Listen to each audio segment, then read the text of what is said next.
Alors bonjour à tous. La semaine dernière, nous avions parlé de comment faire. Est-ce que c'était possible d'être parfait? Aujourd'hui, nous allons parler de comment devenir parfait. Alors donc, le verset d'introduction que nous avons lu se trouvait dans Philippiens chapitre 3 au verset 12. Philippiens chapitre 3 au verset 12, il est dit « Ce n'est pas que j'ai déjà remporté le prix ou que j'ai déjà atteint la perfection, mais je cours pour tâcher de le saisir, puisque moi aussi, j'ai été saisi par Jésus-Christ. » N'est-ce pas merveilleux? La motivation qui nous pousse à avancer, c'est parce que Jésus nous a saisis. Jésus nous a choisis tandis que nous étions pécheurs, et Jésus est venu pour nous sauver et pour nous amener dans un monde nouveau. Un monde nouveau où nous allons pouvoir être avec lui pour l'éternité. Dieu est un Dieu merveilleux, n'est-ce pas? Plein d'amour, plein de compassion. Alors, donc, la semaine dernière, nous avons parlé du fait que la perfection est possible et aujourd'hui, nous allons voir comment nous pouvons marcher sur le chemin de la perfection. Comment nous allons pouvoir grandir dans ce perfectionnement. Cette semaine, lorsque j'ai préparé ce sermon, je cherchais différents articles qui parlaient de la perfection et je trouvais beaucoup d'articles de journaux mondains qui parlaient du fait que lorsque l'on cherche la perfection, on est découragé. On est découragé parce que les gens ne voient pas la possibilité d'être parfait. Et souvent, ça les bloque. Ils cherchent à faire les choses de manière parfaite, et le perfectionnisme les bloque. Ils n'arrivent pas à être parfaits. Alors, comment faire, nous, pour marcher sur le chemin de la perfection? Est-ce que la Bible nous donnerait quelque chose d'impossible à faire? Dans Matthieu 5, verset 48, il est dit « Soyez donc parfaits comme votre Père céleste est parfait. » Soyons parfaits comme Jésus-Christ.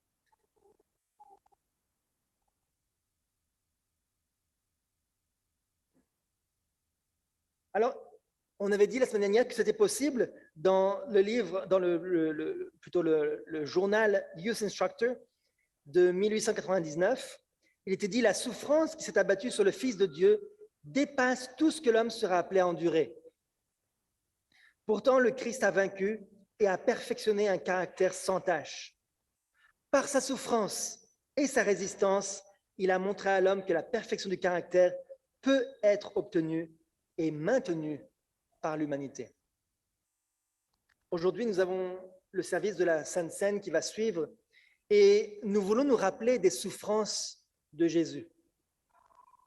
Nous voulons nous rappeler de ce qu'il a accompli sur la croix et de comment il a réussi à avoir un caractère parfait.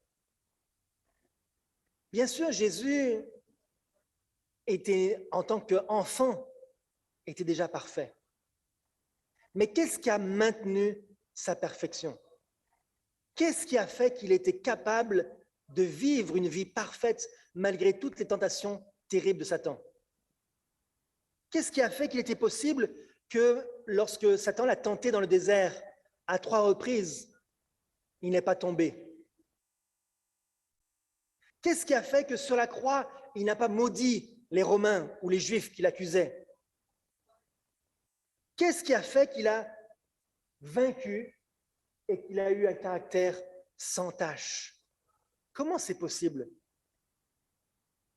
C'est quand on étudie ses souffrances et la manière dont il a vaincu que nous pouvons nous aussi avoir la solution. Nous aussi, nous pouvons avoir une perfection de caractère.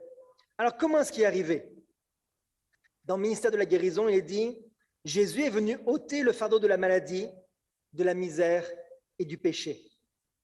Restaurer totalement l'homme, telle était sa mission. Il vint pour lui rendre la bonté, la paix et la perfection du caractère. » Alors, frères et sœurs, la mission de Jésus, ce n'est pas juste de nous sauver et que nous soyons au ciel.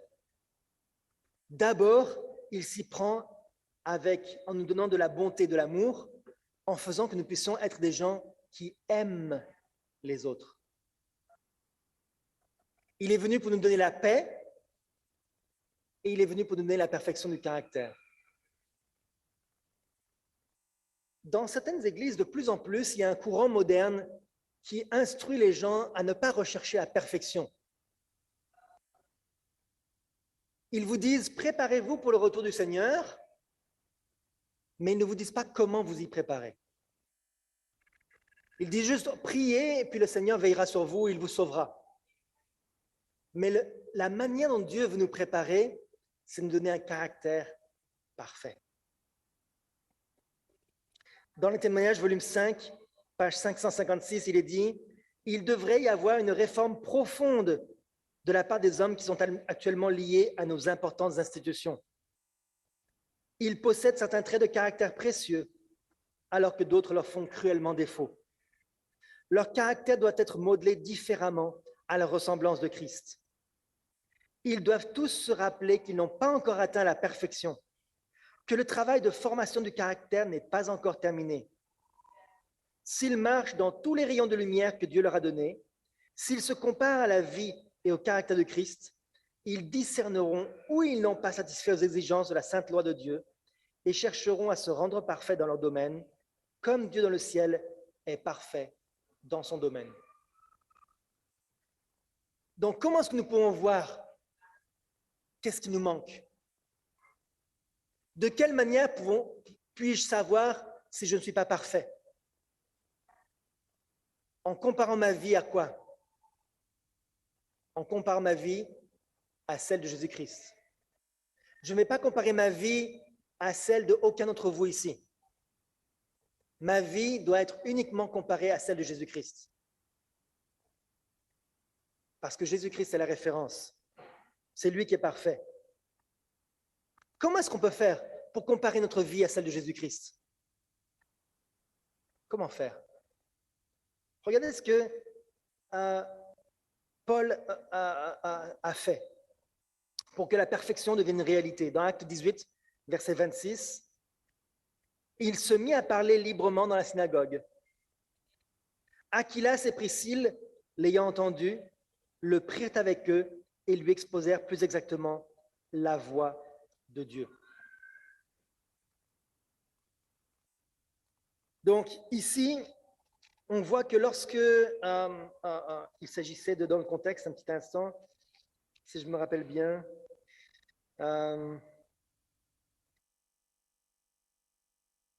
Apollos, c'est ça. Il s'agissait d'Apollos. Apollos qui plus tard est devenu un grand prédicateur. D'accord? Apollos était plein de zèle. Il était un chrétien fervent. Il était plein de zèle pour le Seigneur. Il avait été touché par le sacrifice de Jésus. Mais qu'est-ce qui lui manquait?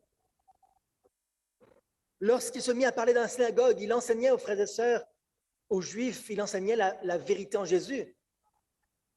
Mais malheureusement, il n'avait pas encore passé assez de temps au pied de la croix. Alors, Aquilas et Priscille l'ont pris avec eux et ils lui ont expliqué la voie de Dieu en détail. Ils ont passé du temps ensemble pour écouter le ministère de Jésus, pour voir, ils lui ont expliqué tout ce que Jésus avait fait. Ils ont passé du temps à lire la parole de Dieu. Voilà ce qu'ils ont fait avec lui. Et Apollos, à partir de ce jour-là, n'a plus jamais prêché sans avoir d'abord marché avec Jésus. Frères et sœurs, est-ce que c'est possible de marcher avec Jésus sans lire la parole de Dieu? Comment pouvons-nous atteindre la perfection? En lisant sa parole. Si quelqu'un veut savoir sa volonté, qu'il aille dans la Bible pour trouver la volonté. C'est bien de raconter aux enfants les histoires bibliques, mais nous, en tant qu'adultes, nous avons besoin de plus que cela. Nous ne pouvons pas nous contenter de lait. Pourquoi est-ce que nous écoutons des sermons? Dans Colossiens 1, verset 28, il est dit « C'est lui que nous annonçons, Jésus-Christ, exhortant tout homme et instruisant tout homme en toute sagesse, afin de présenter à Dieu tout homme devenu parfait en Christ. » Alors, comment devenir parfait? En lisant la Bible?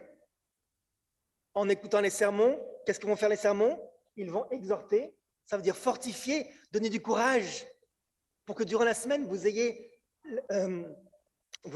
envie de continuer à lire, à étudier, à passer du temps avec Jésus. Instruire, s'il y a des choses que nous ne connaissons pas dans la parole de Dieu, nous pouvons avancer dans la connaissance jusqu'à ce que quoi? Jusqu'à ce que nous devions parfaits en Jésus-Christ. Donc, l'étude de la parole de Dieu et écouter les sermons et passer du temps personnellement avec Dieu, c'est ça qui va nous rendre parfaits, frères et sœurs. Et en se comparant à Jésus, on va voir comment est mon caractère. Est-ce que Jésus était colérique? Est-ce que Jésus était égoïste? Est-ce que Jésus était gourmand? Et toutes ces choses-là, on va les mettre et on va les juger dans notre vie.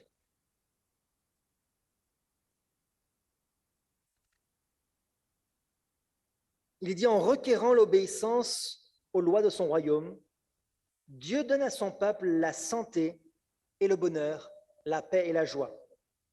Il lui enseigne qu'il ne peut obtenir le caractère parfait qu'il exige qu'en se familiarisant avec sa parole. Ce matin, avec la classe des juniors, on parlait des livres de la Bible. Quel livre de la Bible parle de la naissance de Jésus? Alors ça peut être facile pour vous. Mais quel livre de la Bible parle du moment où Jésus monte au ciel?